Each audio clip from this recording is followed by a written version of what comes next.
Почитувани, продолжува практиката да им се исплаќаат ад-хок исплати на службеници во јавниот сектор за задачи поврзани со работата без да се даде транспарентно објаснување. Продолжува трендот на регрутирање вработени на квантитативна основа без да се води доволно сметка за реалните потреби на институциите.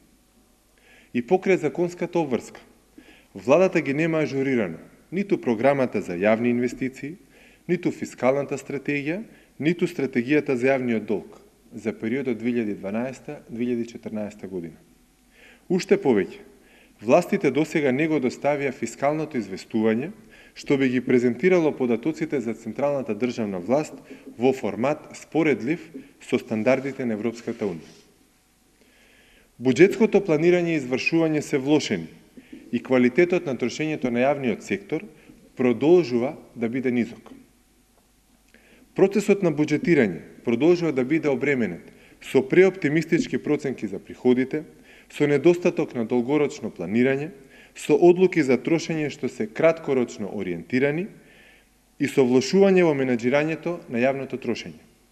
Тоа резултира со растечки достасани неплатени обврски, дополнително намалена транспарентност на одлуките за трошење и намалена доверливост на сметките на јавниот сектор.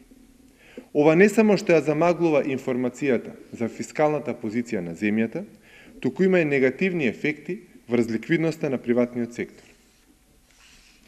Нема напредок во однос на хармонизацијата на легислативата во областа на индиректното оданочување. Нема напредок во областа на директното оданочување. Нема напредок кај економската политика. Состојбата на пазарот на работна сила останува слаба.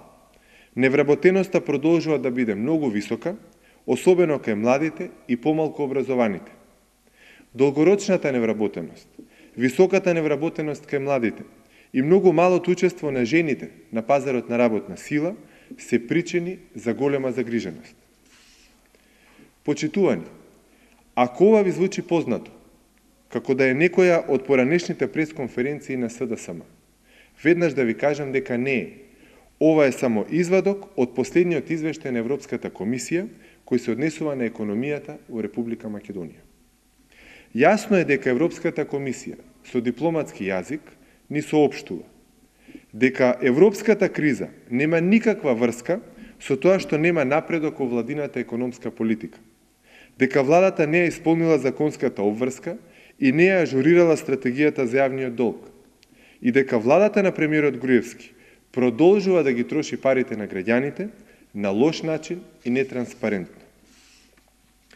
Иако во целина извештајот е оценет како позитивен и препорачува подготвеност за преговори, непристојно е владата да го оцени позитивно економскиот дел од извештајот на Европската комисија.